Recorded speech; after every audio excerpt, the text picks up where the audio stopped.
तो हेलो प्यारे बच्चों, कैसे हैं आप लोग। मुझे उम्मीद है कि आप लोग ठीक होंगे, मस्त होंगे और स्वस्थ होंगे और पढ़ाई तो कर ही रहे होंगे मेरे भाई। आज के इस वीडियो में हम लोग लेकर आए हैं केमिस्ट्री के एक शानदार, दमदार और सबसे खतरनाक चैप्टर जिसका नाम है कोऑर्डिनेशन कंपाउंड। हिंदी में उप सहसंयोजक यौगिक कहते हैं मेरे भाई। और ये चैप्टर नंबर 9 है, आप पीछे थंबनेल में देख रहे होंगे। और इस चैप्टर का आज हम लोग करने वाले हैं ऑब्जेक्टिव ऑपरेशन। मतलब ऐसे ऐसे ऑब्जेक्टिव लेकर आए हैं मैं मेरे भाई, ऐसे ऐसे ऑब्जेक्टिव लेकर आए हैं। यदि आप इन ऑब्जेक्टिव को कर लिए, ध्यान से समझ लिए, देख लिए, तो एक भी ऑब्जेक्टिव, यहाँ तक कि बोर्ड तो बोर्ड है, किसी कंपटीशन में भी नहीं छूटेगा मेरे भाई। 4-5 टॉपिक इस चैप्टर से फिक्स रहते हैं और उसी टॉपिक से एकदम ऑब्जेक्टिव हमेशा पूछा जाता है। आज उन टॉपिक्स को ऑब्जेक्टिव के साथ, मतलब ऑब्जेक्टिव को कवर करेंगे। और यदि आप लास्ट तक बने रहे तो आप इस चैप्टर में कॉन्फिडेंस होके जाएंगे मेरे भाई, कॉन्फिडेंट होकर जाएंगे। बस आप लाइक कर दीजिए और सब्सक्राइब नहीं किए हैं तो सब्सक्राइब कर दीजिए और साथ में बेल आइकन जरूर दबा लीजिएगा ताकि आपको पता चल जाए कि हम अगला वीडियो कौन सा लेकर आए हैं मेरे भाई। इसी चैनल पर इस चैप्टर का पूरा थ्योरी वाला भी वीडियो है, आप देख सकते हैं। और पिछले 7-8 चैप्टर का भी वीडियो है इस पर, जिसमें सारे चैप्टर का हम इम्पोर्टेंट ऑब्जेक्टिव बता रखे हैं। बस आप उसे जाइए, देखिए और फोड़ने की तैयारी कर लीजिए। बोर्ड ज़्यादा दूर है नहीं, बस आ ही गया। ठीक है। तो एक छोटा सा मेरे पास शायरी है मेरे भाई आप लोग के लिए कि सर रख के रोने के लिए कंधा चाहिए था, सर रख के रोने के लिए कंधा चाहिए था, मैं अकेला था, तुम्हें आना चाहिए था। तो मेरे भाई, आप लोगों को हम बिल्कुल ऐसा नौबत में नहीं आने देंगे कि आप रोए कहीं, आप रिजल्ट को लेकर रोएं। बस आप तैयारी करिए, हम आपके साथ हैं। कभी ऐसा कंधा की जरूरत नहीं पड़ेगी, आप अकेले काफ़ी हैं। तो आइए स्टार्ट करते हैं। ठीक है। तो चैप्टर का नाम है उप सहसंयोजक यौगिक। और आपके सामने मेरे भाई सबसे फर्स्ट नंबर क्वेश्चन है, ये देख लीजिए। उप सहसंयोजक यौगिक, पहले आपको दो बातें क्लियर कर देते हैं कि जब भी आपको बोले उप सहसंयोजक यौगिक, ध्यान से देखिएगा जल्दी से। जब भी आपको बोले उप सह संयोजिक संयोजक यौगिक, सब ये है, इसको भी, इसी को जटिल यौगिक भी कहते हैं। ध्यान रखिएगा, हम बार बार नाम को नहीं बताने वाले हैं, जटिल यौगिक कहेंगे। इसी को एक और नाम से जानते हैं मेरे भाई, समन्वय यौगिक, समन्वय यौगिक। और इसी को एक और नाम से जानते हैं मेरे भाई, इंग्लिश में बोलते हैं कोऑर्डी कोऑर्डिनेशन कंपाउंड, कोऑर्डिनेशन कंपाउंड। ठीक है। तो इसमें से कोई सा भी नाम दे मेरे भाई तो सब एक ही है।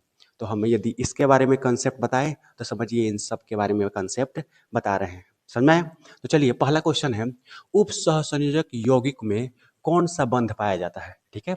तो देखिए, जटिल यौगिकों में दो प्रकार के यौगिक आते हैं। एक आता है जिसको बोलते हैं डबल साल्ट। कौन सा साल्ट? डबल साल्ट, द्विक लवण बोलते हैं मेरे भाई। और एक आता है कोऑर्डिनेशन कंपाउंड यानी उप सहसंयोजक यौगिक। देखिए, जो डबल साल्ट होता है यानी द्विक लवण होता है, उसमें आयनिक बॉन्ड पाया जाता है। और जो उप सहसंयोजक यौगिक होता है मेरे भाई, इसमें दो प्रकार के बॉन्ड पाए जाते हैं। एक पाया जाता है कोऑर्डिनेट बॉन्ड, कोऑर्डिनेट बॉन्ड। और दूसरा पाया जाता है मेरे भाई आयनिक बॉन्ड। कौन सा बॉन्ड? आयनिक बॉन्ड पाया जाता है। ठीक है। तो दो प्रकार के बॉन्ड पाए जाते हैं उप सहसंयोजक यौगिक में। जैसे एक एग्जांपल ले लीजिए, K4 FeCN6 सबसे फेमस एग्जांपल है। K4 FeCN6 में यहाँ जो ये बॉक्स है, इसको कोऑर्डिनेशन इंटिटी कहते हैं। बॉक्स और ये जो बाहर तत्व है जिसको काउंटर आयन कहते हैं, तो काउंटर आयन और बॉक्स के बीच जो बॉन्ड पाया जाता है उसे आयनिक बॉन्ड कहते हैं। और पूरे बॉक्स में जो कंपाउंड है, जैसे इसे बोलते हैं सेंट्रल एटम, इसे क्या बोलते हैं मेरे भाई? केंद्रीय परमाणु बोलते हैं, सेंट्रल एटम। और इसे जो सेंट्रल एटम से सटा होता है, इसे हम लिगेंड कहते हैं। लिगेंड को हिंदी में संलग्नी कहते हैं। ठीक है।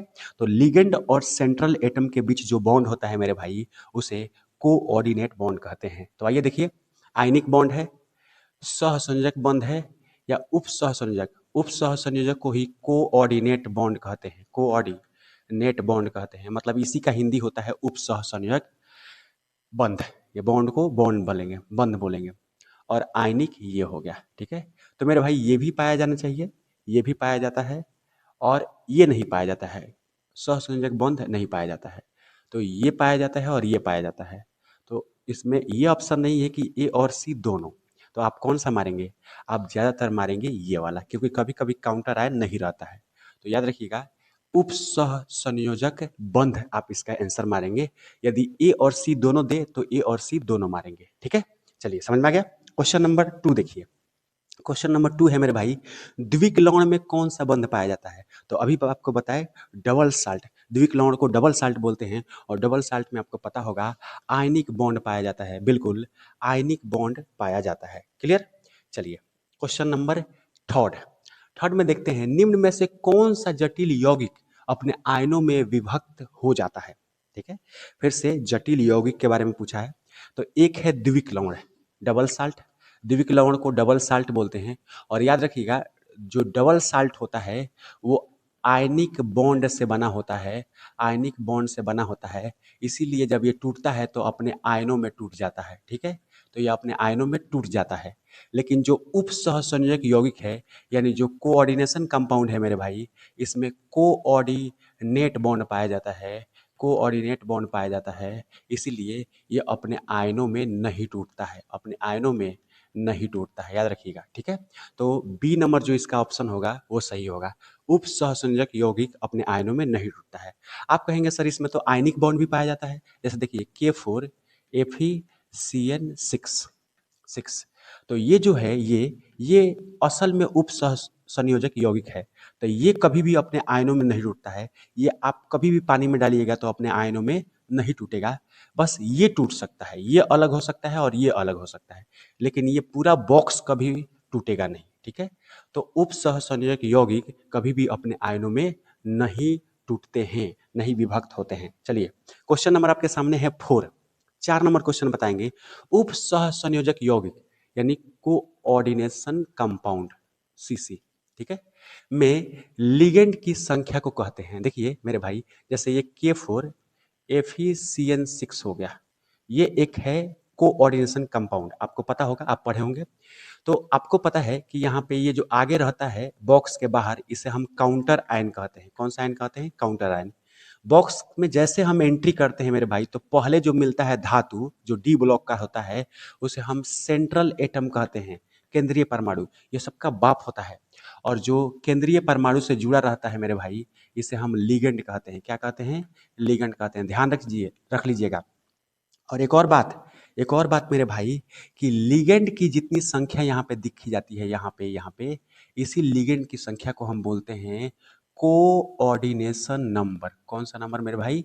कोऑर्डिनेशन नंबर कहते हैं, कोऑर्डिनेशन नंबर कहते हैं। इसी को हम हिंदी में उप सहसंयोजक, उप सहसंयोजक संख्या कहेंगे, उप सहसंयोजक संख्या कहेंगे। या इसी को एक और नाम से जानते हैं मेरे भाई, समन्वय संख्या। समन्वय संख्या। थोड़ा हिंदी मेरा कमज़ोर है, इंग्लिश तो कुछ अच्छा नहीं है। ठीक है, दोनों का दोनों कमज़ोर है। तो आप देख लीजिए, इसे ही कोऑर्डिनेशन नंबर कहेंगे, इसे ही उप सहसंयोजक संख्या कहेंगे, या इसे ही समन्वय संख्या कहेंगे। बात समझ में आई? तो आप याद रखिए, लिगेंड की संख्या को हम उप सहसंयोजक संख्या यानी कोऑर्डिनेशन नंबर कहते हैं। ठीक है, बात समझ में आ गई? क्वेश्चन नंबर आपके सामने है 5। इसे आंसर बताएंगे। इसका आंसर क्या होगा? K4 FeCN6, यह एक प्रकार का कोऑर्डिनेशन कंपाउंड आपको दे रखा है। यह एक प्रकार का कोऑर्डिनेशन कंपाउंड है। आप बताएंगे कि इसमें आयनों की संख्या होती है। ठीक है, तो सबसे पहले बात कि ये जो बॉक्स है ये कभी अपने आयनों में नहीं टूटता है। इसे यहाँ पे लिखते हैं, जैसे K4 FeCN6 है। ठीक है, तो पहली बात कि अगर आयनों की संख्या आपको पता करना है तो ध्यान रखिएगा, ये जो बॉक्स है मेरे भाई, कोऑर्डिनेशन इंटिटी है, ये कभी अपने आयनों में नहीं टूटता है, ये कभी टूटेगा नहीं। जो बाहर यहाँ पे होगा वही टूटेगा और ये अलग होगा। तो ध्यान रखिएगा, आपको ठीक बता रहे हैं, यहाँ से आप आयनों की संख्या निकाल सकते हैं। इस बॉक्स को आप एक आयन मानेंगे, हमेशा बॉक्स को एक आयन मानेंगे। और बॉक्स के बाएं या बॉक्स के दाएं जो भी तत्व हो, जो भी आयन हो, उसकी संख्या गिन लीजिए। जैसे यहाँ पे पोटेशियम की संख्या कितनी है? 4, और पूरा बॉक्स 5, तो 4 1 5, तो इसमें आयनों की संख्या हो जाएगी मेरे भाई 5। बिल्कुल 5 हो जाएगी। तो ऑप्शन नंबर डी और डी फोर दादा जी। क्वेश्चन नंबर 6 आपके सामने है, बताइए। मेरे भाई क्वेश्चन नंबर 6 बहुत खतरनाक क्वेश्चन है। के फॉर एफिशिएंट 6 में उप सहसंयोजक संख्या, अभी बताए उप सहसंयोजक संख्या मतलब कोऑर्डिनेशन नंबर होता है। मच्छर नतिया तो परेशान कर दिया है, मारेंगे अभी हाथ फेंक देगा। चलो, तो कोऑर्डिनेशन नंबर जो है मेरे भाई, कोऑर्डिनेशन नंबर है उसकी संख्या बताना है। तो आप जानते हैं किसी भी उप सहसंयोजक यौगिक में यानी कोऑर्डिनेशन कंपाउंड में जो लिगेंड की संख्या होती है वही होता है कोऑर्डिनेशन नंबर। बिल्कुल, यहाँ पे 6 है तो ऑप्शन नंबर बी हो जाएगा। निकालना सीख लीजिए, लिगेंड के संख्या को ही हम बोलते हैं उप सहसंयोजक संख्या। क्लियर? बिल्कुल आसान है। जैसे मान लीजिए एक आपको क्वेश्चन दे कि NiCO का होल 4 है और यहाँ पे ऐसे दे दिए, तो आप देखिए ये बॉक्स के जस्ट अंदर घुसेंगे तो आपको सेंट्रल एटम मिलेगा और सेंट्रल एटम से जस्ट जुड़े हुए जो आयन या कंपाउंड होंगे उसे हम लिगेंड कहते हैं। और लिगेंड की संख्या देख लीजिए यहाँ पे कितना है, वही हो जाएगा उसका, वही हो जाएगा मेरे भाई क्या, coordination number. Clear? Question number आपके सामने है 7। निम्नलिखित में से कौन एक द्विक लवण का उदाहरण है? आपको बताना है कि कौन सा एक डबल साल्ट है। द्विक लवण को क्या बोलते हैं? बिल्कुल, डबल साल्ट। अगर डबल साल्ट के बारे में थोड़ा सा बताएं तो ये दो लवण से मिलकर बनता है, दो लवण से मिलकर बनता है। और ये दोनों के दोनों जो लवण होते हैं वो इक्विमोलर होते हैं। इक्विमोलर का मतलब होता है एक दूसरे के समतुल्य होते हैं। जैसे एक एग्जांपल ले सकते हैं आप, जैसे हम कह दिए NaCl और यहाँ पे लिख दिए कि Al2SO4 इंटू 6H2O।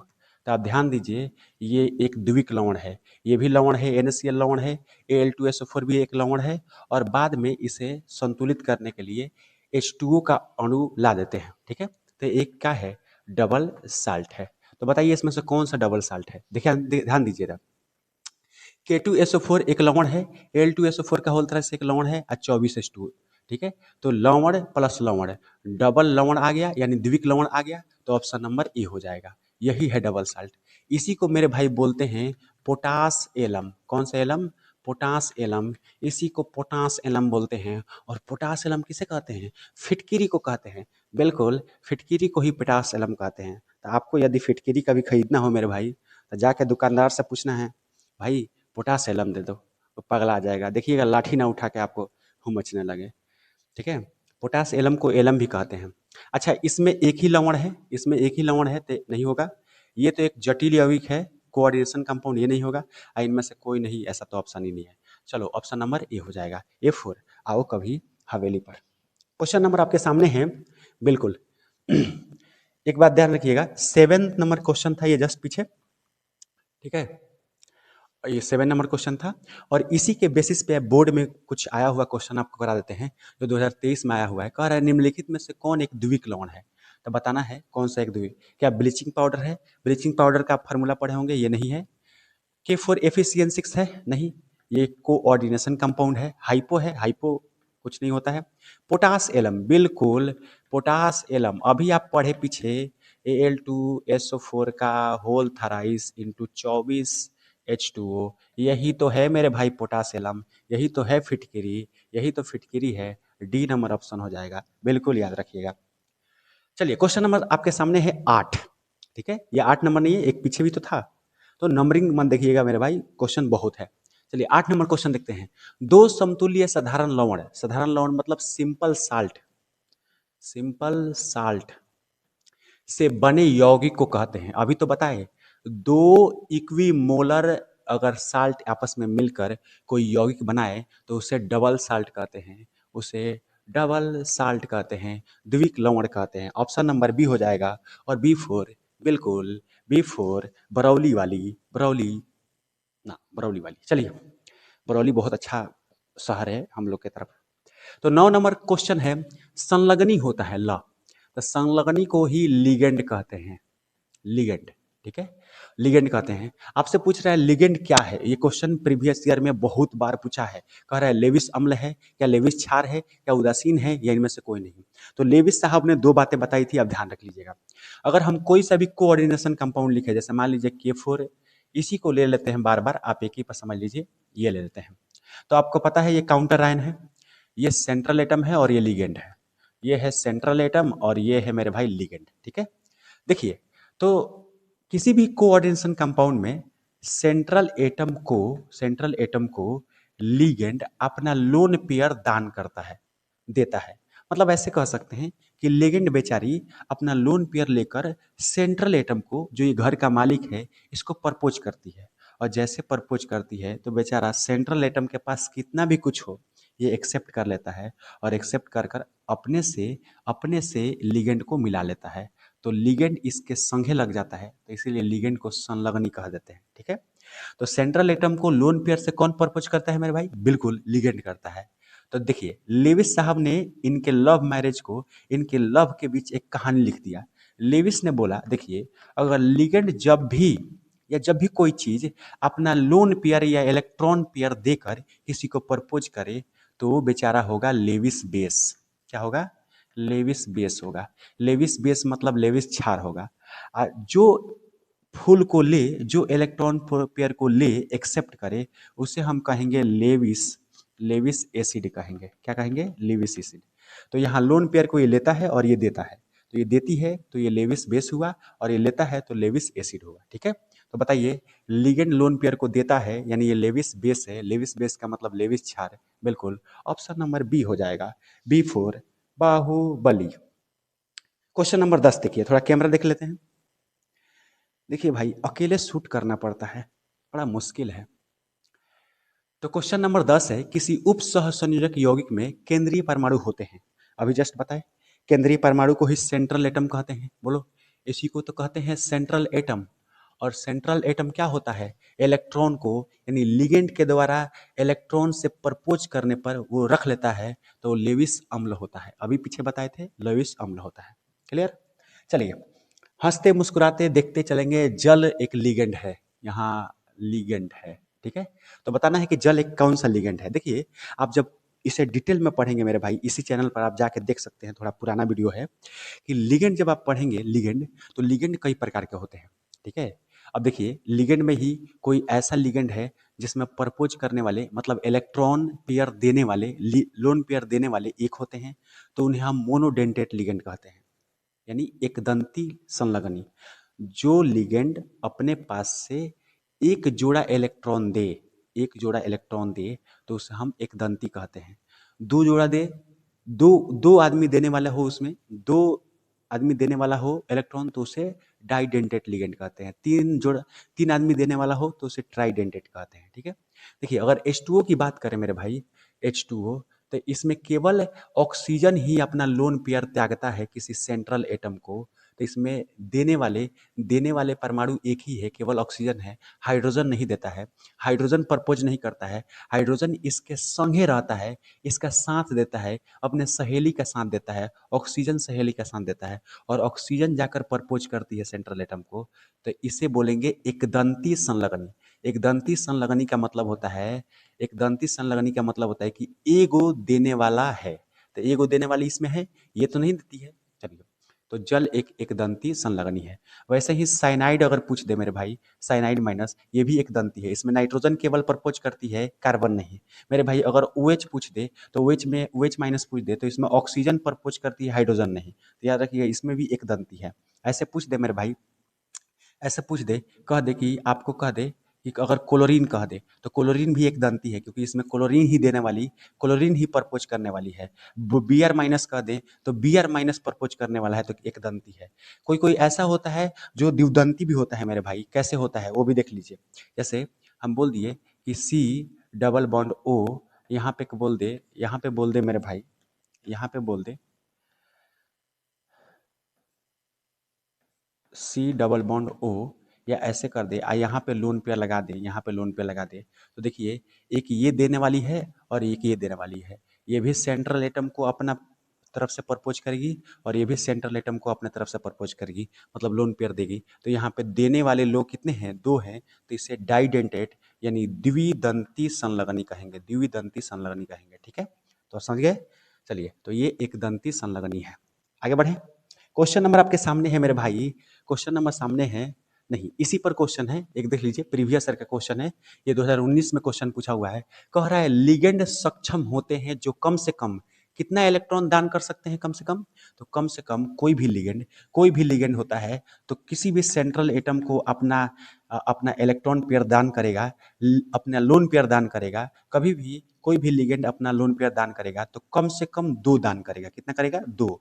2 के जोड़ा में कर सकता है, जैसे 4, 5, सॉरी 4, 6, 8 ऐसे कर सकता है, लेकिन कम से कम 2 इलेक्ट्रॉन दान करेगा। ठीक है, तो याद रखिएगा, कोई भी लिगेंड कम से कम 2 इलेक्ट्रॉनों से सेंट्रल एटम को प्रपोज करती है। तो एक जोड़ी इलेक्ट्रॉन प्रदान करता है। एक जोड़ी मतलब 2 इलेक्ट्रॉन। बिल्कुल, ऑप्शन नंबर 1 हो जाएगा। एक इलेक्ट्रॉन प्रदान करता है? नहीं। 3 इलेक्ट्रॉन? 3 तो बिल्कुल नहीं। इनमें से सभी? बिल्कुल नहीं। केवल एक ऑप्शन हो जाएगा, एक जोड़ी इलेक्ट्रॉन प्रदान करता है, एक जोड़ी इलेक्ट्रॉन त्यागता है। क्वेश्चन नंबर आपके सामने है 12। EDTA-4 एक लिगेंड है। देखिए, बहुत शानदार क्वेश्चन है। EDTA-4 एक लिगेंड है। आपको बताना है कि EDTA-4 किस प्रकार का लिगेंड है। क्या मोनोडेंटेट है? मोनोडेंटेट मतलब इसमें डोनर एटम जो होते हैं, जो लोन पेयर को देते हैं, वो कितने होते हैं? 1 होते हैं। मोनोडेंटेट में 1 होगा, डाइडेंटेट में 2 होगा, पेंटाडेंटेट में 5 होगा, हेक्साडेंटेट में 6 होगा। तो देख लेते हैं। आइए, EDTA का हम एक बार संरचना बना लेते हैं, EDTA-4 का। ठीक है। तो कोई पूछे कि इसका फुल फॉर्म क्या होगा, तो ethylene di amine tetra acetylene होता है इसका फुल फॉर्म। फुल फॉर्म छोड़िए, संरचना बनाते हैं। तो संरचना क्या होगा मेरे भाई? CH2 है ना, N यहाँ होता है मेरे भाई CH2 COO minus, CH2 COO minus, यहाँ N, यहाँ होता है CH2 COO माइनस, और यहाँ होता है CH2 COO माइनस। ध्यान दे दीजिए मेरे भाई, बिल्कुल यही है EDTA का संरचना। इसी को बोलते हैं ethylene di amine tetra acetate ion. ठीक है, और कितने माइनस चार्ज है? 4, 1, 2, 3, 4। अब कोई पूछे कि इसमें डोनर एटम की संख्या कितनी है मेरे भाई, बिल्कुल आप आसानी से निकाल सकते हैं। देखिए, ये भी डोनर एटम है, ये भी डोनर एटम है, ये भी डोनर एटम है, ये भी डोनर एटम है, ये भी डोनर एटम है। तो ये भी देगा, ये भी देगा, डोनर परमाणु है। ये भी देगा मेरे भाई, बिल्कुल ये भी देगा, ये भी देगा, ये भी देगा। तो टोटल कितने डोनर एटम हैं? 1, 2, 3, 4, 5, 6। तो यहाँ डोनर एटम की संख्या 6 है, मतलब प्रपोज करने वाले परमाणु की संख्या 6 है। तो इसे हेक्साडेंटेट लिगेंड कहेंगे, हेक्साडेंटेट लिगेंड कहेंगे। बिल्कुल ऑप्शन नंबर डी हो जाएगा, D4 दही वाली नहीं, बहुत गलती हो गया। चलिए, क्वेश्चन नंबर 13 है।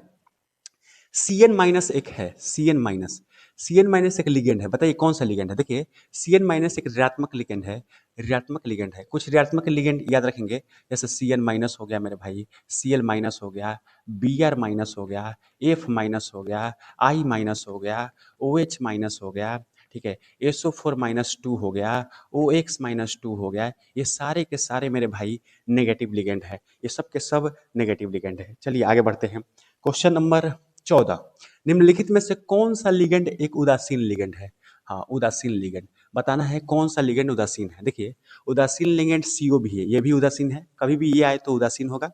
PH3 भी उदासीन होता है, H2O भी उदासीन होता है, EN भी उदासीन होता है। इस EN का फुल फॉर्म होता है इथिन 1,2 डाई एमीन, इसका फुल फॉर्म होता है। इसे शॉर्ट फॉर्म में हम EN बोल देते हैं। ठीक है, इथेन 1,2 डाई एमीन। ठीक है, तो यहाँ एक ई नंबर ऑप्शन कर दीजिए। उपर्युक्त सभी, सभी के सभी जो है उदासीन लिगेंड है, ये सभी के सभी उदासीन लिगेंड है। और इनका जब भी ऑक्सीडेशन नंबर आप करेंगे मेरे भाई, जब भी इनका ऑक्सीडेशन नंबर आप पता करेंगे, तो इनका ऑक्सीडेशन नंबर हमेशा 0 होगा। ऑक्सीकरण संख्या कितना होगा? 0 होगा। और इनका ऑक्सीडेशन नंबर कितना होगा? जैसे इसका होगा -1, इसका -1, इसका -1, इसका -1, इसका -1, इसका -1, इसका -2, इसका -2। तो इन दोनों का ऑक्सीडेशन नंबर -2, और इन सब का ऑक्सीडेशन नंबर कितना होगा? -1। जितना चार्ज होगा उतना ही ऑक्सीकरण संख्या होगा। तो क्वेश्चन नंबर आपके सामने है मेरे भाई 15। K3FeCN6 का ऑक्सीकरण संख्या होगा, आ ही गया। ऑक्सीडेशन नंबर अब निकालने का बारी आ गया। देखिए, हम आपको बताने वाले थे कि कौन कौन से टॉपिक से सबसे ज़्यादा ऑब्जेक्टिव आता है। तो आपको 4 टॉपिक याद रख लेना है। पहला, पहला याद रखना है कोऑर्डिनेशन नंबर, यहाँ से भर भर के क्वेश्चन आता है। दूसरा मेरे भाई याद रख लेना है, दूसरा याद रख लेना है ऑक्सीडेशन नंबर, यहाँ से भी भर के क्वेश्चन आता है। तीसरा आपको याद रख लेना है EAN इफेक्टिव एटॉमिक नंबर, यहाँ से भी भर के क्वेश्चन आता है। और चौथा चौथा होता है IUPAC नाम से मेरे भाई, IPSC नाम। और पांचवा भी एक जोड़ सकते हैं, हाइब्रिडाइजेशन से, प्रसंकरण से क्वेश्चन बड़ा आता है, प्रसंकरण से बड़ा क्वेश्चन आता है। ये 5 टॉपिक आप क्लियर कर लिए ना इस चैप्टर से, 5 टॉपिक का ऑब्जेक्टिव आप देख लिए, तो सच में बता रहे हैं क्वेश्चन को फाड़ के आइएगा मेरे भाई, बहुत खतरनाक आप करके आइएगा, ठीक है।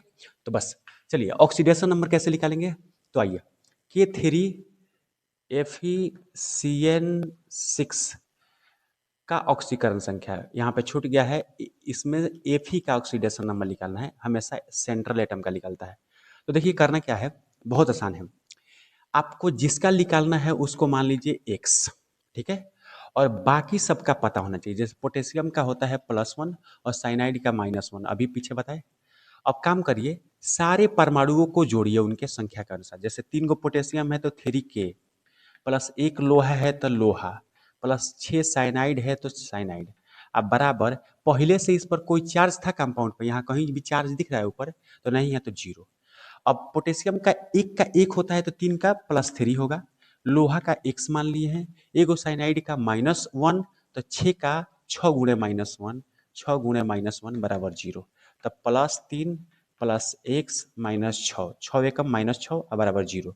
तब -6 और +3, तब -3 हो जाएगा। और x पहले से है मेरे भाई, तो x पहले से बराबर 0। अब -3 को उधर भेजेंगे तो x का मान आ जाएगा, x बराबर हो जाएगा +3, ठीक है। तो यहाँ पे Fe का जो ऑक्सीडेशन नंबर आएगा वो कितना आएगा, +3 आएगा, +3 ऑप्शन नंबर बी हो जाएगा, बी नंबर ऑप्शन हो जाएगा। चलिए, क्वेश्चन नंबर है 16 मेरे भाई। 16 नंबर क्वेश्चन में कह रहा है NiCO4 में निकेल का ऑक्सीकरण अवस्था होता है। चलिए देखिए निकाल दे। तो निकेल को हम मान लेंगे X, और 4 गो इसमें को CO है तो CO बराबर 0। तो X प्लस CO का ऑक्सीडेशन नंबर होता है 0, क्योंकि ये उदासीन लिगेंड है, अभी जस्ट पीछे बताए थे। तो 4 गुणे 0 बराबर 0, तो X का मान 0, यानी निकेल का ऑक्सीडेशन नंबर मेरे भाई आएगा 0, ऑप्शन नंबर E हो जाएगा। और ये पहले प्रीवियस ईयर में पूछा जा चुका है। क्वेश्चन नंबर है आपके सामने नेक्स्ट। हाँ देखला, ऐसा क्वेश्चन बहुत खतरनाक क्वेश्चन होला। NiCO4 में NiCO4 एक उप सहसंयोजक यौगिक है। आपको बताना है ये धनात्मक कंपाउंड है या ऋणात्मक है या उदासीन है या इनमें से कोई नहीं है। देख लीजिए ये कितना साल पूछा है, एकदम पैटर्न बना के पूछा है। 9 में पूछा है, 12 में पूछा है, 20 में पूछा है, 24 में पूछा है, बाप रे बाप, पूछते गया है। और क्या पता है कि कहीं 26 में भी आ जाए, 26 में अगर आ गया तो फिर आपके हाथ में आ जाएगा। चलिए देख लीजिए, एक बार अच्छे से देख लीजिए। अगर उप सहसंयोजक यौगिक पूछ रहा है कि ये किस प्रकार का है, तो आप इस पर चेक करिए कोई चार्ज है। अगर इस पर प्लस चार्ज हो मेरे भाई तो ये धनात्मक होगा, अगर इस पर माइनस चार्ज हो तो ये ऋणात्मक होगा। और अभी इस पर कोई चार्ज नहीं है मेरे भाई, इस पर चार्ज 0 है तो ये उदासीन होगा। बिल्कुल आसानी से आप बता दिए, ये उदासीन कॉम्प्लेक्स कंपाउंड होगा, उदासीन उप सहसंयोजक यौगिक होगा। चलिए क्वेश्चन नंबर आपके सामने है ये, इसी के बेस पे कुछ प्रीवियस ईयर में क्वेश्चन आया है, 2017 में पूछा है। बताइए, क्रोमियम NH3 का होल 6 × Cl3, ये कॉम्प्लेक्स कंपाउंड दिया है, यानी कोऑर्डिनेशन कंपाउंड। ये किस प्रकार का जटिल यौगिक है बताना है, क्या धनात्मक है, ऋणात्मक है, उदासीन है। अभी तो बताए इस पर कोई चार्ज है, यहाँ पे कोई चार्ज नहीं है तो 0 है, और 0 है तो उदासीन है, ठीक है। यही 2015 और 2019 में ये क्वेश्चन पूछा हुआ है, देख लीजिए, यहाँ पे नंबरिंग नहीं दिए हुए हैं, देख लीजिए, बहुत अच्छे क्वेश्चन है ये सब। तो इसी बेस पर कर लेते हैं। K4FeCN6 एक है आयनिक संकुल, आणविक संकुल, अम्लीय संकुल, इनमें से कोई नहीं। अच्छा एक और बात, संकुल का मतलब भी होता है कोऑर्डिनेशन कंपाउंड, कॉम्प्लेक्स कंपाउंड, याद रखिएगा, वही जो आप शुरुआत में पढ़े थे। तो आपको बताना है या आयनिक है या आणविक है या अम्लीय है, इनमें से कोई नहीं। तो अगर हम K4FeCN6 की बात करें मेरे भाई, तो क्या होगा, ये कभी भी टूटेगा तो यहाँ से टूटेगा, क्योंकि इसके और इसके बीच आयनिक बॉन्ड होता है, तो ये प्लस में टूट जाएगा और ये पूरा का पूरा माइनस में। तो यह एक प्रकार का आयनों में टूटने वाला कॉम्प्लेक्स कंपाउंड है, यानी ये आयनिक कॉम्प्लेक्स कंपाउंड है, ध्यान रखिएगा, ठीक है। चलिए क्वेश्चन नंबर आपके सामने है 18। थोड़ा देखिए एक बार क्या कह रहा है क्वेश्चन। बहुत ही शानदार क्वेश्चन है आपके सामने। तो क्वेश्चन है NiC2O4 का होल ट्वाइस का समन्वय संख्या होता है। आपको बताना है मेरे भाई कि NiC2O4 का होल ट्वाइस का समन्वय संख्या कितना होगा। समन्वय संख्या को ही कोऑर्डिनेशन नंबर कहते हैं। पीछे इसी पर बहुत सारे क्वेश्चन हम किए हुए हैं कि नहीं। चलिए, तो आपको बताना है कि इसका कोऑर्डिनेशन नंबर क्या होगा। देखिए, आपको एक ट्रिक बताते हैं। कोऑर्डिनेशन संख्या ज़्यादातर या तो 4 आएगा या तो 6 आएगा, ध्यान रखिएगा। लेकिन कोऑर्डिनेशन नंबर होता क्या है? लिगेंड की संख्या। अब आप कहिएगा सर यहाँ पे तो लिगेंड ये लिगेंड है क्योंकि सेंट्रल एटम से जुड़े हुए को लिगेंड कहते हैं। और यहाँ पे तो लिगेंड की संख्या 2 है। देखिए, एक आपको ट्रिक बताते हैं। यहाँ पे लिख देते हैं, मान लीजिए यहाँ पे एक कॉम्प्लेक्स कंपाउंड लिखते हैं, एकदम ध्यान से समझिएगा। जैसे हम लिख दिए A2 Fe ओ ना लिखिए, यहाँ पे कुछ और लिख दीजिए। जैसे हम लिख दिए CD, कोई भी मान लीजिए CD। अगर यहाँ पे संख्या 4 दे रहा है, यहाँ पे अगर संख्या 4 है, तो आप कहेंगे कि सर इसका जो कोऑर्डिनेशन नंबर है वो कितना है? 4 है। ठीक है। यदि यहाँ पे 4 ना देकर 6 दे दे तो आप कहेंगे सर 6 है। लेकिन अगर यहाँ पे 4 और 6 ना देकर यहाँ पे मेरे भाई 2 दे दे या 3 दे दे, तो यदि 2 या 3 दे दे तो बस करना कुछ नहीं है, इसमें 2 से गुणा कर दीजिए। जो यहाँ आएगा वही आपका कोऑर्डिनेशन नंबर हो जाएगा। यही आपका आंसर हो जाएगा। जैसे यहाँ पे दिया है 2, तो 2 आप यहाँ पे टिक नहीं मारेंगे। अगर 2 मार के चले आएंगे तो गलत हो जाएगा। 2 दिया है तो यहाँ पे 2 से गुणा कर दीजिए तो कितना आ जाएगा? 4। अब 4 इसका आंसर होगा। तो NiC2O4 का होल ट्वाइस का कोऑर्डिनेशन नंबर 4 होगा, ना कि 2। ठीक है। तो जब भी 2 या 3 दिखे तो उसमें 2 से गुणा कर देना है, आराम से आपका आंसर आ जाएगा। और 4 और 6 रहे तो जो वहां पे रहेगा वही उसका आंसर होगा। ठीक है। ठीक समझ में आया? ठीक याद रखिएगा। चलिए, निम्नलिखित में से कौन सा एक एम्बीडेंटेड लिगेंड है? बहुत अच्छा क्वेश्चन है। एम्बीडेंटेड लिगेंड का मतलब होता है कि जिसमें जिसमें दोनों बगल इलेक्ट्रॉन दान करने वाला, दोनों बगल प्रपोज करने वाला आदमी हो। जैसे साइनाइड में केवल केवल नाइट्रोजन दान करता है, यही डोनर एटम होता है। सीओ में केवल ऑक्सीजन दान करता है, केवल ऑक्सीजन प्रपोज करता है। क्लोरीन में केवल एक ही गो क्लोरीन होता है प्रपोज करने वाले। लेकिन SCN में एन भी प्रपोज कर सकता है और एस भी प्रपोज कर सकता है। अगर एस करेगा तो एन नहीं करेगा, और एन करेगा तो एस नहीं करेगा। ध्यान रखिएगा, इन दोनों में, इस कंपाउंड में SCN, इसको थायोसाइनाइड बोलते हैं। थायोसाइनाइड में एस और एन दोनों प्रपोज करता है, दोनों अपना अपना इलेक्ट्रॉन पेयर सेंट्रल एटम को देना चाहता है। लेकिन अगर एन देता है तो एस नहीं देगा, और एस देगा तो एन नहीं देगा। एस कहता है कि ते प्रपोज करबे तो हम प्रपोज ना करें। देख ले ध्यान से। आ एन कहता है कि ठीक बा, अगर ते प्रपोज करबे तो हम ना करें। तो एन प्रपोज करेगा तो ये नहीं करेगा, और ये करेगा तो ये नहीं करेगा। इसीलिए डी जो होता है यही एम्बीडेंटेड लिगेंड होता है। उभयधर्मी इसको बोलते हैं। क्या बोलते हैं? उभयधर्मी संलग्नी बोलते हैं। ठीक है। मतलब जिसमें दोनों तरफ प्रपोज करने वाले लोग हों। क्वेश्चन नंबर आपके सामने है 20। K4Fe6 का प्रभावी परमाणु संख्या होगा इफेक्टिव एटॉमिक नंबर। आज सीख लीजिए कैसे आपको निकालना है इफेक्टिव एटॉमिक नंबर। ठीक है। चलिए, तो आपको सिखाते हैं इफेक्टिव एटॉमिक नंबर कैसे निकलता है। तो K4Fe6 दे रखा है। ठीक है। देखिए मेरे भाई, इफेक्टिव एटॉमिक नंबर निकालने के लिए आपको 3 चीज़ों की जरूरत होती है। पहला, कि सेंट्रल एटम का परमाणु संख्या चाहिए।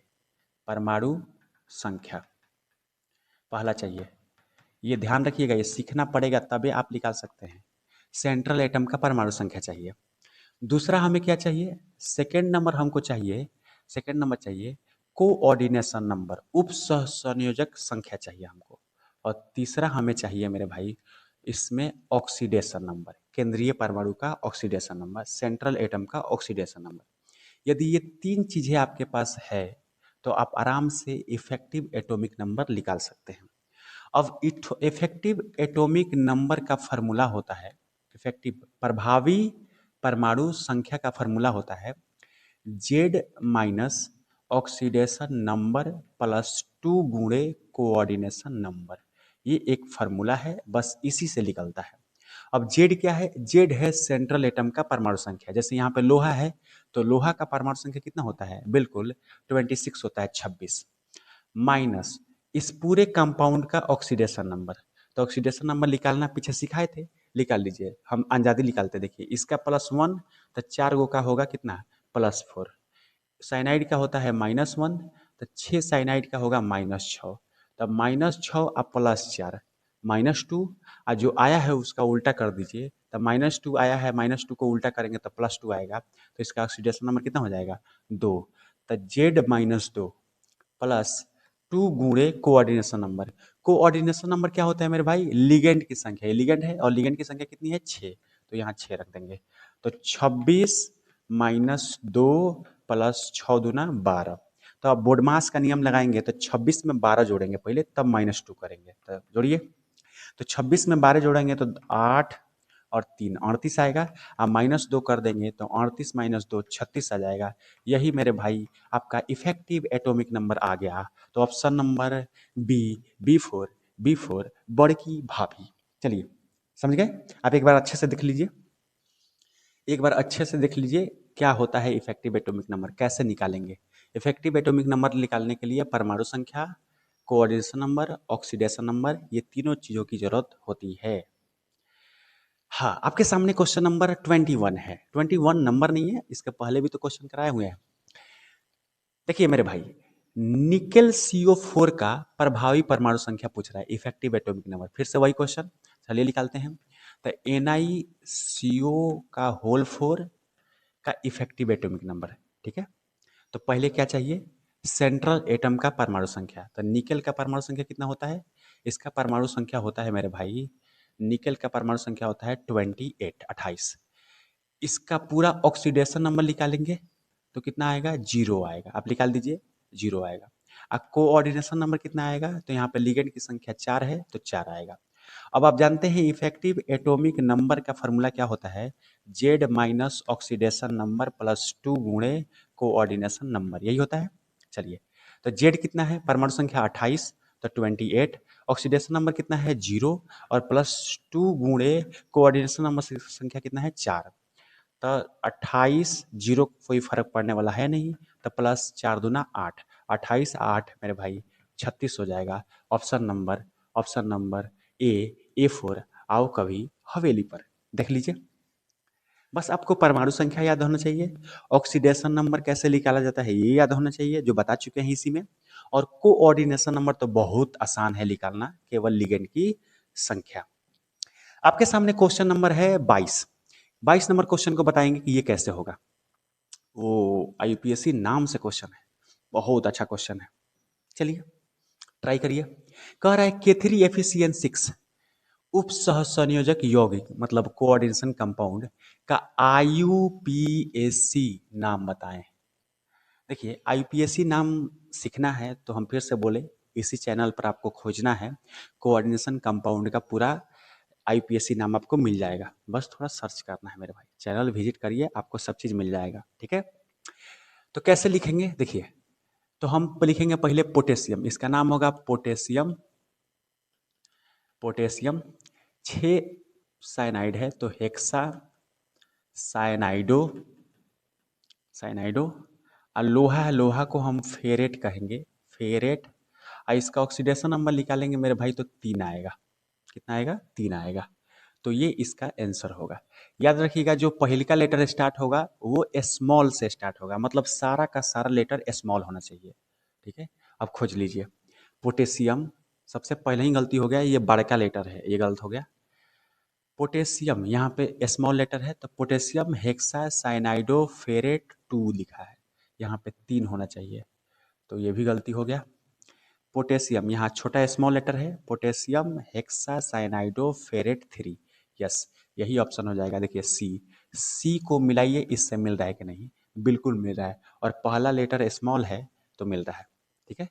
तो याद रखिएगा, किसी भी कोऑर्डिनेशन कंपाउंड के नाम में पहला लेटर स्मॉल होना चाहिए, ये तरीका होता है। और हिंदी में लिखा है तो कोई झंझट ही नहीं है, हिंदी में तो स्मॉल और बिग क्या होता है, ठीक है। चलिए, क्वेश्चन नंबर आपके सामने है नेक्स्ट। 23 नंबर क्वेश्चन देखिए, K4 FeCN6 में केंद्रीय परमाणु का प्रसंकरण कितना होगा। हाँ, ये क्वेश्चन आ गया हाइब्रिडाइजेशन से। अब आप बताइए। देखिए, आपको एक चीज बताते हैं, ध्यान रखिए, एकदम याद रख लीजिएगा, मन में एकदम दिल में बसा लेना है। तो गेट बाई हार्ट कर लेना है।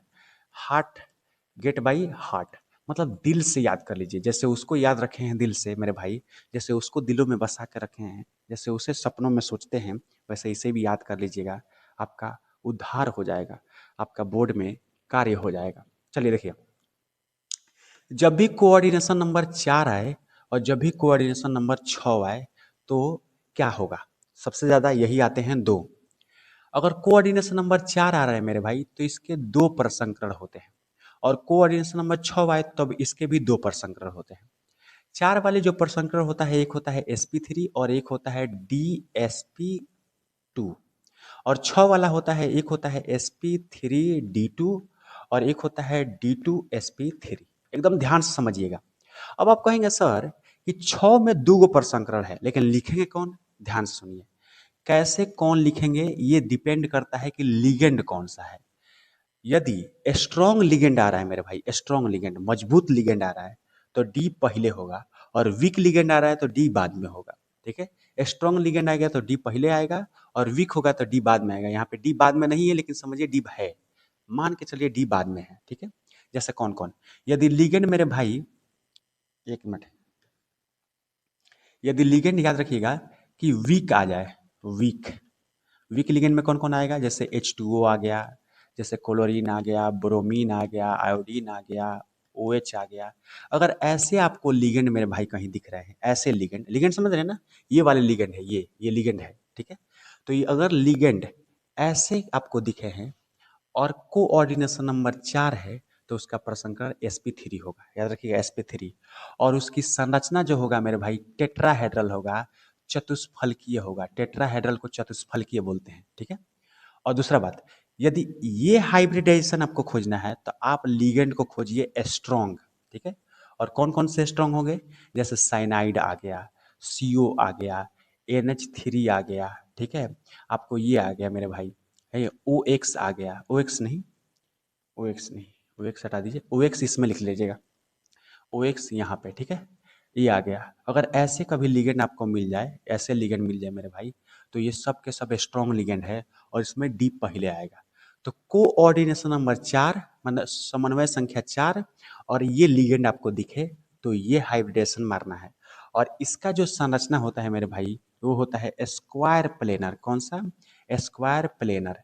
स्क्वायर प्लेनर मतलब वर्ग समतलीय, इसका हिंदी होता है। अब चलिए समन्वय संख्या 6 वाला देखते हैं।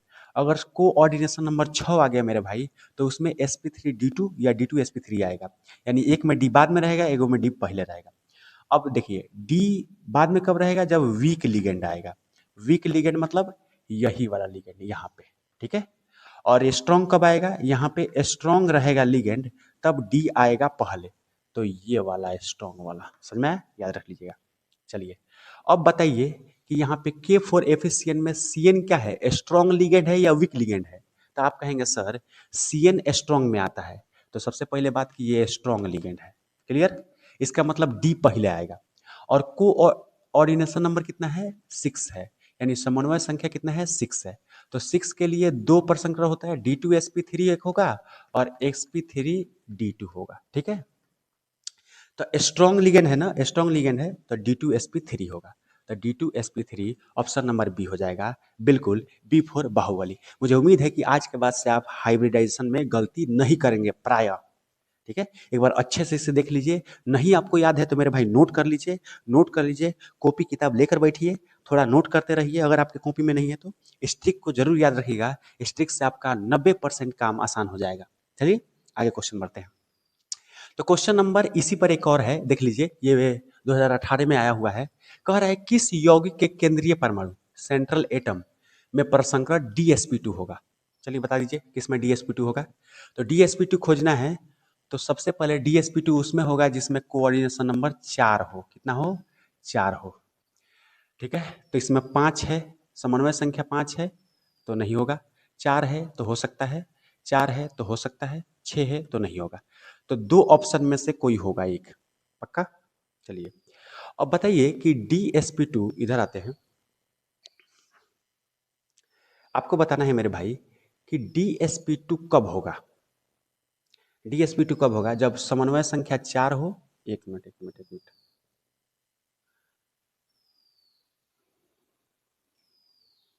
देखिए, DsP2 कब होगा? जब समन्वय संख्या 4 हो और लिगेंड कौन हो? स्ट्रांग हो, मतलब CN हो या CO हो या NH3 हो, ऐसे लिगेंड हो। तो आइए खोज लीजिए। तो सबसे पहले ये तो नहीं होंगे, ये तो नहीं होंगे।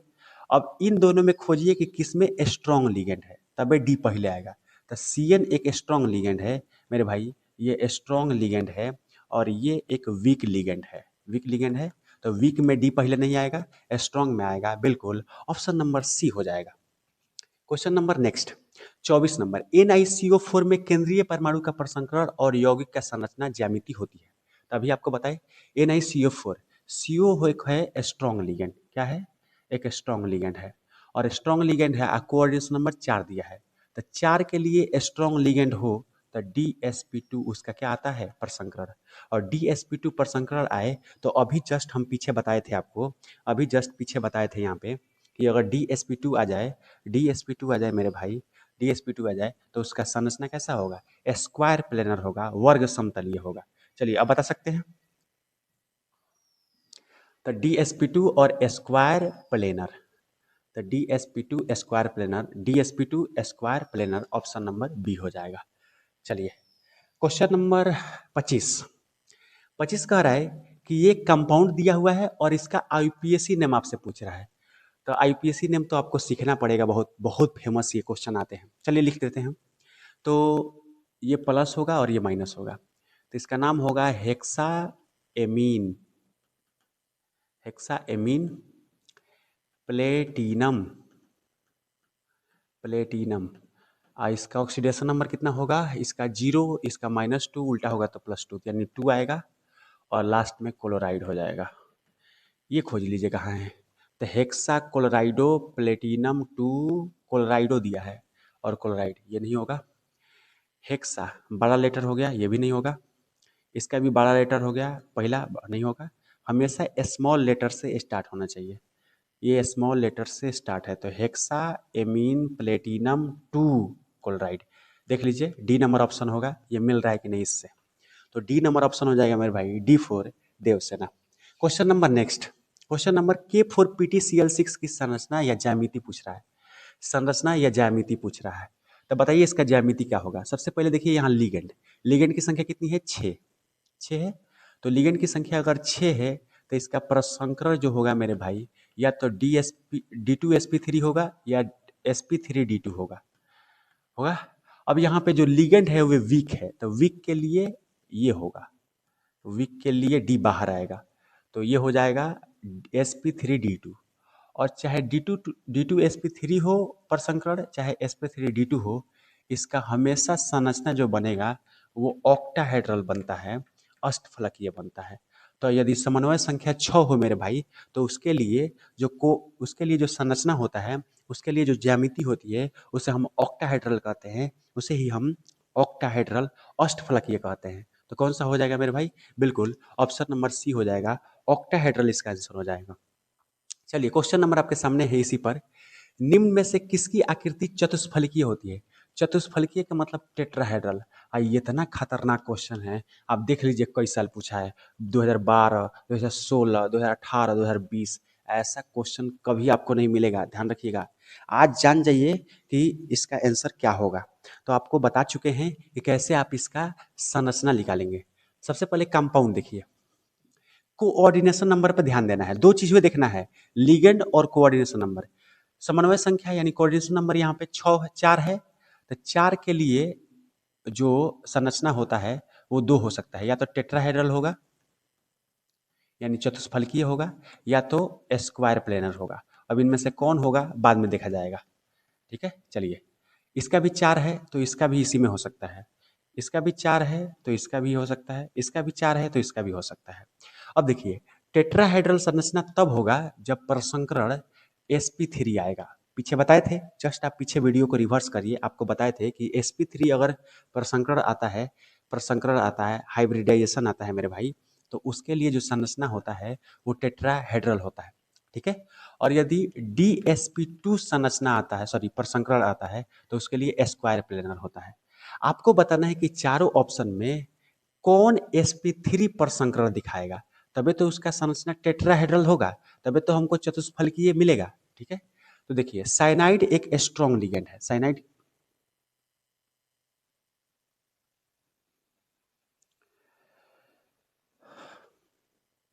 चलिए देखिए यहाँ देखिए, साइनाइड एक स्ट्रॉन्ग लिगेंड है और स्ट्रॉन्ग लिगेंड के लिए प्रसंकरण ये हो जाएगा, यानी उसका संरचना स्क्वायर प्लेनर होगा, तो ये तो ऑप्शन नहीं होगा।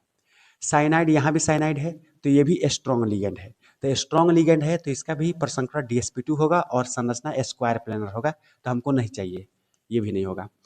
CO, CO भी एक स्ट्रॉन्ग लिगेंड है, पीछे आपको बताए थे, तो इसका भी जो प्रसंकरण होगा वो DsP2 होगा और संरचना स्क्वायर प्लेनर होगा, ये भी हमको नहीं चाहिए। Cl, यहाँ पे जो लिगेंड है वो Cl है और Cl एक वीक लिगेंड है। Cl एक क्या है, वीक लिगेंड है और इसका प्रसंकरण मेरे भाई sp3 होगा और sp3 होगा तो इसका संरचना क्या होगा, टेट्राहेड्रल यानी चतुष्फलकीय होगा, तो ऑप्शन नंबर डी हो जाएगा। और D4 देवसेना। मेरे भाई निकालना थोड़ा सा मुश्किल है, बस अगर आप पीछे वाला जो 3-4 स्लाइड पहले हम आपको बताए थे, हाइब्रिडाइजेशन का कंसेप्ट है, ट्रिक, कैसे आप उसका संरचना पता करेंगे, अगर वो ध्यान रख लिए मेरे भाई, तो इस प्रकार का क्वेश्चन आपसे नहीं छूटेगा। बस थोड़ा सा आपका माइंडसेट चाहिए, थोड़ा सा आपका ध्यान चाहिए। चलिए क्वेश्चन नंबर आपके सामने है 27। ये बताना है Na3Cr2O4 में क्रोमियम का उप सह संयोजक संख्या है, यानी ये भी कोऑर्डिनेशन नंबर से, समन्वय संख्या से क्वेश्चन है। देखिए कोऑर्डिनेशन नंबर कितना ज़्यादा जरूरी है, आप देख लीजिए यहाँ पे समन्वय संख्या कितना ज़्यादा जरूरी है। अगर इसके बिना आपका काम ही नहीं चलेगा, अगर ये नहीं पढ़ेंगे तो इसके बिना काम ही नहीं चलेगा मेरे भाई, बिल्कुल इसके बिना काम ही नहीं चलेगा। अगर कोऑर्डिनेशन नंबर पर कमांड नहीं हुआ तो बहुत सारे क्वेश्चन आप छोड़ सकते हैं। आप पीछे देखे ही कोऑर्डिनेशन नंबर से कई क्वेश्चन हम कर लिए, ये कि नहीं। चलिए तो देखते हैं इसका कोऑर्डिनेशन नंबर कितना क्या होगा। तो C2O4 लिगेंड है, लिगेंड की संख्या को ही कोऑर्डिनेशन नंबर कहते हैं, लेकिन यहाँ पे 3 है और बताए थे आपको कि यदि 2 या 3 हो तो इसमें गुणा कर दीजिए 2 से, तो जो आंसर आएगा 3 दूना 6, 6 इसका आ जाएगा कोऑर्डिनेशन नंबर, बिल्कुल ऑप्शन नंबर डी हो जाएगा। एक और देखिए 2017 में क्वेश्चन पूछा हुआ है इसी पर कि K3CrOX3 का कोऑर्डिनेशन नंबर बताना है। कोऑर्डिनेशन नंबर को ही उप सह संयोजक संख्या या समन्वय संख्या कहते हैं। ठीक है। तो इसमें भी 3 है, देखो 3 है, 3, तो हम बताए थे कि यदि लिगेंड की संख्या 2 या 3 आए तो उसमें 2 से गुणा कर देना है, तो 3 दूना 6, इसका भी आंसर कितना हो जाएगा, 6 हो जाएगा। चलिए बढ़ते हैं आगे और 29 नंबर क्वेश्चन देखते हैं। कह रहा है कि NiC2O4 का होल थ्राइस -4 में निकेल का समन्वय संख्या है। फिर से पूछ दिया कोऑर्डिनेशन नंबर, माने का कहीं ये हैरान कर दिले बा, कोऑर्डिनेशन नंबर तो इतना इंपॉर्टेंट हो गइल बा, देखत आलो ना। यही से हमारे भाई कोऑर्डिनेशन नंबर पढ़ लो, पढ़ लो, जाके पढ़िए लो, ना पढ़ब लो तो कुछ ना होई। कैसे कि कोऑर्डिनेशन नंबर से बहुत क्वेश्चन आवता, बहुत क्वेश्चन। ठीक बा, तनी एक दिन ओकरा से बतियावल छोड़ दा, एक दिन राती खान बतियावल छोड़ा, एक दिन में सारा टॉपिक रिवीजन हो जाई। एक दिन एकरा का वीडियो देखा बढ़िया से, एक दिन जाके देखा, सब रिवीजन हो जाई। ओकरा चक्कर में रहब तो कुछ ना होई। कैसे कि ऊ धोखा दे सकता, ऊ धोखा दे सकतिया, लेकिन ये धोखा ना दी। ठीक बा, आजा।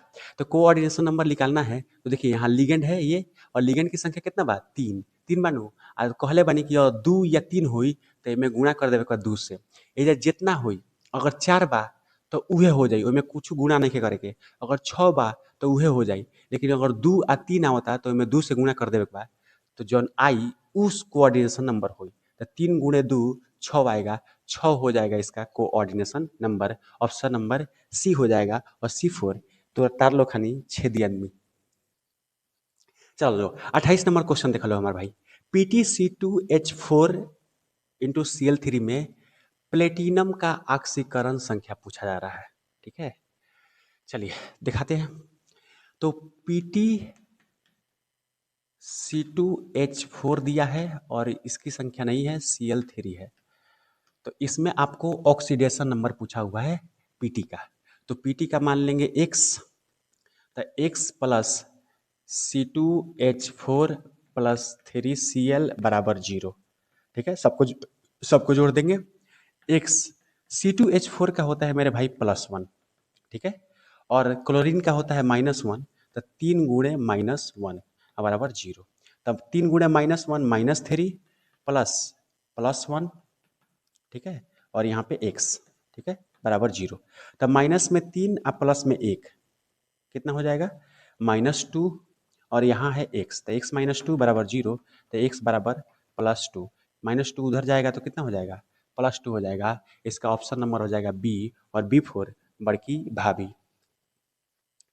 क्वेश्चन नंबर 30 देखिए, विटामिन B12 में उपस्थित रहता है। ये बहुत अच्छा क्वेश्चन है, 2024 में पूछा है। ये विटामिन चैप्टर में भी आता है, जो केमिस्ट्री इन एवरीडे लाइफ है, बायोमोलिक्यूल्स है, वहाँ भी आपको मिलता है। देखिए, विटामिन B12 में कोबाल्ट +3 पाया जाता है, यानी कोबाल्ट पाया जाता है। और विटामिन B12 कोबाल्ट +3 का एक जटिल यौगिक होता है, ठीक है। वैसे ही आपसे क्लोरोफिल में पूछते मेरे भाई, क्लोरोफिल में मैग्नीशियम +2 पाया जाता है, ध्यान रखिएगा। और हीमोग्लोबिन पूछते तो उसमें इसमें आयरन +2 पाया जाता है, आयरन +2 पाया जाता है। तो ये भी ध्यान रखिएगा, और ये तो है ही। तो बताओ, विटामिन B12 में कोबाल्ट पाया जाएगा, ठीक है, +3 में। कोबाल्ट पर कौन सा चार्ज रहता है, +3। क्वेश्चन नंबर 31 है, वह जटिल आयन जिसमें केंद्रीय परमाणु में d ऑर्बिटल नहीं होता है। तो d ऑर्बिटल नहीं होने का मतलब क्या हुआ कि उसके प्रसंकरण में आपको D नहीं दिखेगा। चलिए, फिर से प्रसंकरण का क्वेश्चन है, तो इसीलिए प्रसंकरण भी आप ध्यान रखेंगे, प्रसंकरण से क्वेश्चन आता है। चलिए बताते हैं, निकाल के देखते हैं। तो यहाँ पे लिगेंड की संख्या 4 है। तो 4 है, तो इसका प्रसंकरण क्या होगा, या तो DsP2 होगा या sp3 होगा। तो देख लीजिए, स्ट्रॉन्ग लिगेंड है कि वीक है, तो वीक है, तो यहाँ पे इसका प्रसंकरण आएगा sp3, बता चुके हैं। यहाँ पे जो कोऑर्डिनेशन नंबर है वो 6 है, तो 6 के लिए D2sp3 होगा या sp3d2 होगा। तो दोनों में D आ रहा है, इसमें भी D है, इसमें भी D है, लेकिन इसमें D नहीं है। और भी चेक कर लेते हैं, इसका भी कोऑर्डिनेशन नंबर 6 है, तो इसका भी 2 होता है, या तो D2sp3 होगा या sp3d2 होगा। इसका भी कोऑर्डिनेशन नंबर 6 है, तो इसका भी या तो D2sp3 होगा या sp3d2 आएगा। तो इन तीनों में आप देख रहे हैं कि कोऑर्डिनेशन नंबर 6 है, तीनों में 6 है। तो 6 वाला अगर कोऑर्डिनेशन नंबर आता है, समन्वय संख्या आता है, तो मेरे भाई याद रखिएगा, उसका जो प्रसंकरण होता है या तो D2sp3 होता है या sp3d2 आता है। तो दोनों प्रसंकरण में D आ रहा है, एगो में आगे आ रहा है, एगो में पीछे आ रहा है। तो भाई D तो है, D उपस्थित है, लेकिन इसके प्रसंकरण में D नहीं है, तो ऑप्शन नंबर ए हो जाएगा, A4। आओ कभी हवेली पर। क्वेश्चन नंबर 32 देखिए, अब बस थोड़ा सा ही क्वेश्चन है मेरे भाई, बहुत बहुत कम क्वेश्चन है। हाँ, 32 नंबर क्वेश्चन कह रहा है कि निम्नलिखित में से किसका चुंबकीय आघूर्ण सबसे अधिक होगा। मैग्नेटिक मोमेंट पूछ रहा है मेरे भाई, ये क्वेश्चन बहुत खतरनाक है और 2018 में पूछा हुआ है। चलिए इसको निकाल के देखते हैं, बहुत खतरनाक क्वेश्चन। तो अगर आपको निकालना है तो सबको चेक करना पड़ेगा किसका चुंबकीय आघूर्ण ज़्यादा होता है। चुंबकीय आघूर्ण निकालने के लिए मेरे भाई, चुंबकीय आघूर्ण, अगर हमको चुंबकीय आघूर्ण निकालना है, ठीक है, तो आपको निकालना पड़ेगा एन। एन मतलब अयुग्मित इलेक्ट्रॉन की संख्या, अयुग्मित इलेक्ट्रॉन की संख्या आपको निकालना है। अयुग्मित अयुग्मित इलेक्ट्रॉन की संख्या, यानी आपको ऑन पेयर्ड इलेक्ट्रॉन की संख्या निकालना पड़ेगा, तब जाके आप निकाल सकते हैं कि किसका चुंबकीय आघूर्ण ज़्यादा होगा और किसका नहीं होगा। चलिए सबसे पहले क्या करेंगे, सभी सेंट्रल एटम का ऑक्सीडेशन नंबर निकालेंगे। तो इसका निकालेंगे तो क्रोमियम का ऑक्सीडेशन नंबर आएगा +3। निकाल के चेक कर लीजिएगा, निकालना सिखा चुके हैं पीछे, आपको अभी तो निकालना सिखाए, अभी नहीं निकालना सिखाए, सिखाएं, अभी ऑक्सीडेशन नंबर निकालना आपको सिखाए, तो निकाल लीजिएगा +3। यहाँ पे लोहा का निकालिएगा मेरे भाई, तो लोहा का आएगा +2। यहाँ पे लोहा का निकालिएगा तो यहाँ पे लोहा का आएगा +2, यहाँ पे भी लोहा का +2 आएगा। और यहाँ निकेल, तो निकेल का यहाँ पे ऑक्सीडेशन नंबर आएगा 0। ठीक है। अब क्या करना है, इन सब का इलेक्ट्रॉनिक विन्यास निकालना है। तो क्रोमियम के परमाणु संख्या होता है 24, लोहा का होता है 26, लोहा का होता है 26, इसका होता है 28। तो निकालते हैं, सबका इलेक्ट्रॉनिक कन्फिगरेशन निकालेंगे। तो इसका निकालेंगे तो आर्गन आएगा, 3d4s आता है, तो इसमें 18 आएगा और इसमें आएगा 2, 18 2 20 और 4 24। इसको सजा कर मतलब तो सजा ही हुआ है, सजा कर इसमें से जितना चार्ज है उतना इलेक्ट्रॉन घटा देते हैं, तो 3 इलेक्ट्रॉन घटा देंगे। तो ये बन जाएगा मेरे भाई आर्गन 3d4 4s0। 4s0 नहीं बनेगा, यहाँ पे थोड़ा सा गड़बड़ी हो गई। 3 इलेक्ट्रॉन घटाना है ना, तो 2 यहाँ से घटा लेंगे, एक यहाँ से, तो यहाँ आएगा 3d1 आएगा। ठीक है, इसका निकालते हैं, इसका भी होगा आर्गन, जल्दी जल्दी 18 3d4s, तो 18 2 20 अच्छा 26 और 2 इलेक्ट्रॉन घटाना है तो 2 घटा देंगे। तो घटाने के बाद आएगा आर्गन 3d, 2 इलेक्ट्रॉन यहाँ से जाएगा तो ये खत्म हो जाएगा, तो 6 बचेगा, 3d6 आएगा। घबराना नहीं है मेरे भाई, यदि आपको इलेक्ट्रॉनिक विन्यास निकालना नहीं आता है तो फिर से आपको इसी चैनल पे जाना है और इसी चैनल पे जाकर पीछे खोजना है, आपको आसानी से मिल जाएगा इलेक्ट्रॉनिक कॉन्फ़िगरेशन कैसे निकालते हैं। इलेक्ट्रॉनिक कॉन्फ़िगरेशन के बिना आपका केमिस्ट्री काम नहीं करेगा, सीखना जरूरी है, सीख लीजिए। इसका निकालेंगे तो आर्गन 3d6 4s2 यही आएगा, 2 इलेक्ट्रॉन घटा देंगे तो आ जाएगा आर्गन 3d6 आ जाएगा। ठीक है, और निकेल का 28 होता है, तो फिर से आर्गन 18 3d4s 2 और 8, इसमें से एक भी इलेक्ट्रॉन नहीं घटाना है तो छोड़ देंगे। ठीक है, अब क्या करना है कि जितना ये घटाए हैं उसका ऑर्बिटल खोलना है आपको। तो इसका ऑर्बिटल खोलिएगा डी का, तो डी का ऑर्बिटल कितना आता है 5, 1 2 3 4 5 आएगा, 5 आया। अब इसमें इलेक्ट्रॉन कितना है, एक है, एक इलेक्ट्रॉन भर देंगे। अब देखिए जो खाली है ना, ये जो खाली ऑर्बिटल है उसमें भरेंगे लिगेंड, उसमें क्या भरेंगे, लिगेंड। तो लिगेंड कितने हैं, 6, यहाँ पे देख लीजिए, इसमें 6 लिगेंड है और एक लिगेंड एक कोठा को पकड़ता है, एक कोष्टक को पकड़ता है, माने एक कोष्टक में एक लिगेंड होता है। तो याद रखिएगा, इसमें आ जाएगा H2O, इसमें आ जाएगा H2O, इसमें आ जाएगा H2O और इसमें आ जाएगा H2O। ठीक है, इसमें आ जाएगा H2O और इसके बाद कितने और H2O बचे, तो और बचे इसमें 2, 4 को भर दिए और 2, तो इसके बाद वाला ऑर्बिटल लाके उसमें भर देंगे। अब हमको यहाँ पे मतलब क्या है, ऑन पेयर इलेक्ट्रॉन से, सिंगल इलेक्ट्रॉन से, अयुग्मित इलेक्ट्रॉन से। तो ये अयुग्मित इलेक्ट्रॉन देख लो कितना है, मतलब जोड़ा में जो ना हो, तो यहाँ पे अयुग्मित इलेक्ट्रॉन की संख्या 1 है, बाकी सबसे मतलब नहीं है। तो एन का मान कितना आ गया, 1, एन को अयुग्मित इलेक्ट्रॉन बोलेंगे। ठीक है, अब इसका भी निकालेंगे, तो इसमें D6 है, तो D6 है मेरे भाई, तो इसका डी बनाएंगे 5 कोष्टक, 1 2 3 4 5 हो गया। अब 6 इलेक्ट्रॉन है, तो 6 इलेक्ट्रॉन को हम पहले एक होग भरेंगे फिर दोहराएंगे, नहीं, जब यहाँ पे लिगेंड स्ट्रांग हो मेरे भाई, जब लिगेंड यहाँ पे हो तो लिगेंड क्या करता है, इलेक्ट्रॉन का पेयरिंग करवा देता है। तो 1 2 3 है ना, 4 5 6 ऐसे हो जाएगा, और जो बाकी यहाँ पे रहेगा वहाँ पे H2O आएगा ऐसे। थोड़ा सा परेशानी होगा आपको क्योंकि आप पहली बार ऐसा कर रहे हैं, इसमें भी वैसे ही करेंगे। ठीक है, तो इसमें एक भी ऑन पेयर इलेक्ट्रॉन नहीं है, यानी एन का मान 0 आएगा। इसका भी निकालेंगे तो एन का मान 0 आएगा, इसका भी निकालेंगे तो एन का मान 0 आएगा, यानी सबसे ज़्यादा ऑन पेयर इलेक्ट्रॉन इसमें है। तो याद रखिएगा इसी का चुंबकीय आघूर्ण सबसे ज़्यादा होगा, तो ऑप्शन नंबर इसका ए हो जाएगा। बहुत टाइम लगता है इस सबको निकालने में, 2018 का क्वेश्चन है और 2018 में बिहार बोर्ड में क्वेश्चन बड़ा खतरनाक खतरनाक पूछा है। ठीक है, तो ऐसे ही निकाल निकाल के आप चेक करेंगे। चलिए, क्वेश्चन नंबर आपके सामने है 33 और ये शायद लास्ट क्वेश्चन है। नंबरिंग पर मत जाइएगा, ये 33 से क्वेश्चन नहीं है, बीच बीच में हम एक एक क्वेश्चन ऐसा लिए हैं जो प्रीवियस ईयर का था मेरे भाई, उन सब का नंबरिंग नहीं दिए थे, तो ये लगभग 40 क्वेश्चन है। चलिए आइए देखिए, कह रहा है जटिल यौगिक सीओ मतलब ये कि कितने संभव समझौता होगा, यानी ये आइसोमर के बारे में पूछा है। देख लीजिए 2000, ये भी प्रीवियस ईयर में ही आया हुआ क्वेश्चन है। अगर आपको जब भी आइसोमर पूछ दे मेरे भाई तो इसको निकालना पड़ता है, और आइसोमेरिज्म आपको पढ़ना पड़ता है, बहुत कठिन होता है निकालना। हम बस इसका आंसर बता देते हैं, याद रखिएगा कि इसमें जो ज्योमेट्रिकल आइसोमर होगा वो दो तरह का शो करेगा, एक शो करेगा सिस और एक शो करेगा ट्रांस। अब सीस को देखोगे तो ये दो आइसोमर बनेगा। आइसोमर का मतलब क्या होता है, पहले ये समझिए आइसोमर का मतलब क्या होता है। आइसोमर का मतलब होता है कि यदि हम इसका संरचना बनाएं तो इसका संरचना कितने प्रकार का बन सकता है, मतलब एक एक अणु सूत्र का कितना संरचना सूत्र हो सकता है, उसी को बोलते हैं आइसोमर। ठीक है, जितना संरचना सूत्र होगा उसकी उसकी संख्या होगी।